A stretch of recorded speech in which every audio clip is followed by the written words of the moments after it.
Coucou vous tous, j'espère que vous allez très bien.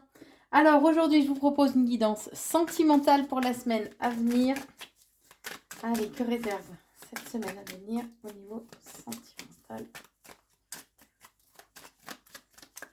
Bon, j'espère que vous allez bien, que vous gardez le moral malgré toutes les tensions qu'on peut ressentir actuellement à tous les niveaux. Bon, on vous dit d'entrée de jeu que vous avez une âme sœur qui vous est destinée, que ça va être un réel coup de cœur en fait pour vous. On est en train de vous dire qu'il serait important d'écouter l'élan de votre âme, puisque elle sait.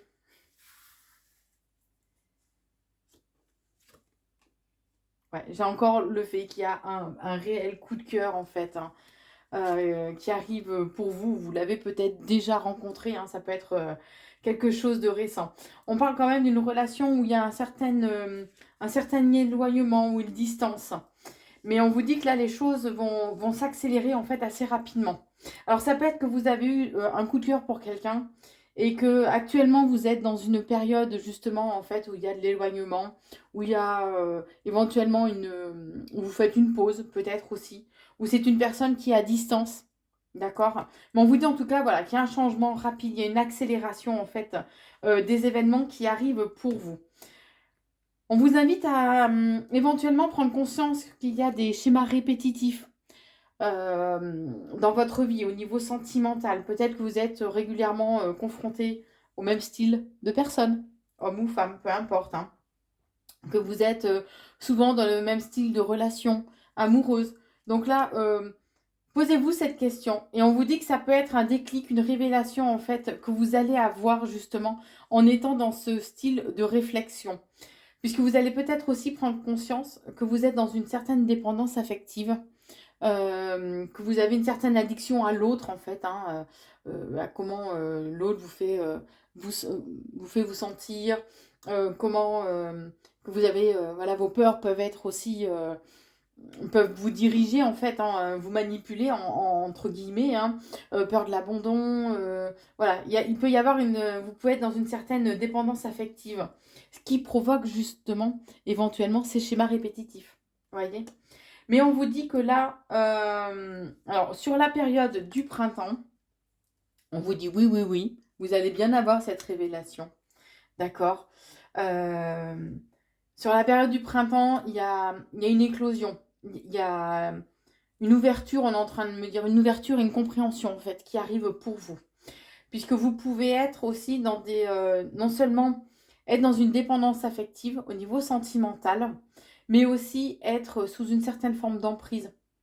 Vous pouvez avoir tendance à être régulièrement dans des relations qui peuvent être toxiques, dans une relation où en fait on peut éventuellement vous manipuler ou avoir une certaine forme d'emprise sur vous. D'accord? Donc là, on vous invite à être dans le pardon. Il va peut-être y avoir une réconciliation aussi qui va arriver.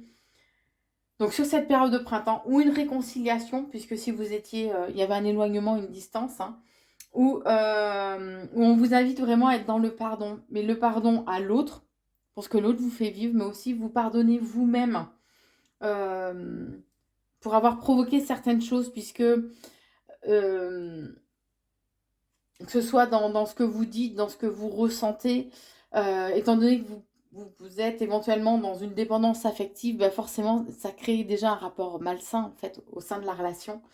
Et vous avez pu aussi provoquer certaines choses et ça a été un- comment dire, tout un engrenage en fait qui s'est mis en place, voyez.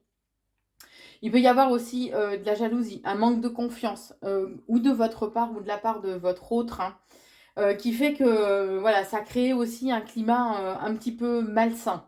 En tout cas, on vous dit qu'il y a des festivités qui arrivent pour vous avec un réel épanouissement. On vous invite vraiment à être dans l'action, par contre, de façon à pouvoir justement pouvoir faire bouger un petit peu les choses. Essayez peut-être de ne pas trop être dans la fuite parce que les sorties, les festivités peuvent être une forme de fuite aussi pour vous. Et là, on vous invite vraiment à ne pas être trop dans cette forme de fuite, justement. On parle bien de reprise de contact, d'échange, de nouvelles qu'il va y avoir. Mais par contre, vous allez pouvoir vous sentir quand même assez seul, assez isolé. Avoir l'impression d'être à nouveau enfermé. Ce qui risque de provoquer une crise au sein de votre relation. Des disputes, des désaccords, des échanges un peu virulents quand même. Hein. Mais on vous dit bien en tout cas que vous allez réussir à surmonter en fait, vous allez réussir à surmonter toutes ces épreuves et qu'au final, ça sera positif et épanouissant pour vous. Il y a une période de deuil à faire, une période où, voilà, c'est pour ça que vous aurez besoin d'être un peu recentré sur vous-même. Vous aurez besoin de vous isoler un petit peu des autres, de prendre du recul, de prendre de la hauteur, justement par rapport à la situation. Parce que vous allez être nostalgique et que vous aurez un deuil en fait à faire par rapport à cette relation. Éventuellement, vous pouviez être ou découvrir que vous êtes dans un triangle amoureux aussi, qu'il peut y avoir une tierce personne. Et que du coup, ça crée quand même forcément une certaine ambiguïté au sein de la relation et que là, les choses peuvent être figées. Ça peut faire que voilà, les choses forcément n'évoluent pas, hein, ni plus ni moins. Et on parle quand même que vous risquez de vous retrouver dans une impasse, justement, entre ce que vous attendiez et ce que la personne a à vous offrir. D'accord? On parle quand même d'échec. Hein. Je prends un autre jeu pour avoir un petit peu plus d'informations. Allez, café vous.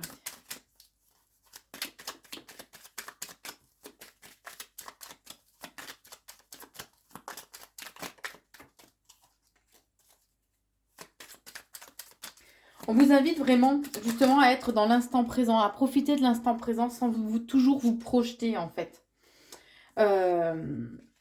On vous dit de continuer, de ne pas, enfin, que vous allez continuer à vous mentir tant que vous n'aurez pas accepté en fait la vérité de votre cœur. Et on vous dit aussi pourquoi t'accroches-tu à un cœur qui sans cesse rejette le tien. Oui, parce que je pense que c'est pas la première fois en fait qu'il y a des désaccords. Hein. C'est ce que je ressens. Bon, votre autre est quand même dans l'attente de recevoir des nouvelles. Hein.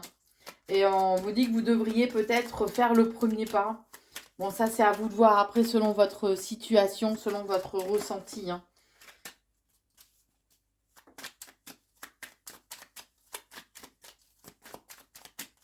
Allez, une petite dernière pour la route. Ah ben, j'en ai deux. On vous dit que tout changera en fait le jour où vous donnerez plus d'énergie à vos rêves qu'à vos peurs. Donc là actuellement, ou depuis quelque temps, ça peut être vos peurs, comme je vous le disais tout à l'heure, vos peurs, vos angoisses en fait qui dirigent un peu votre vie et qui vous font agir de façon peut-être irrationnelle ou accepter des choses qu'en temps normal vous n'accepteriez pas. Hein. Et on vous dit aussi que le plus bel amour de toute façon est celui qu'on n'attend pas et qu'on ne voit pas venir.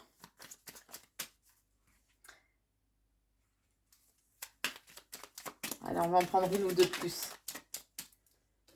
Alors, j'en ai déjà une. Bon, on vous dit aussi que le hasard n'existe pas hein, et que dans chaque expérience se cache une leçon de vie qui vous servira de toute façon à un moment donné. Mais ça, c'est clair. Il n'y a pas d'échec. Hein, tout est un apprentissage et ça nous amène à une chronologie divine, on va dire, qui nous amène à évoluer, à ouvrir notre conscience, à nous ouvrir à de nouvelles perspectives aussi. Hein. On vous dit bien en tout cas que tout ce que vous désirez est en train d'arriver à vous et que cette personne vous aime et saura aussi vous le prouver. Donc bien sûr, vous prenez que ce qui résonne en vous. Puis ce tirage reste général. D'accord ? Je vous souhaite une très très belle journée, une très belle semaine. Je vous embrasse et je vous dis à très vite.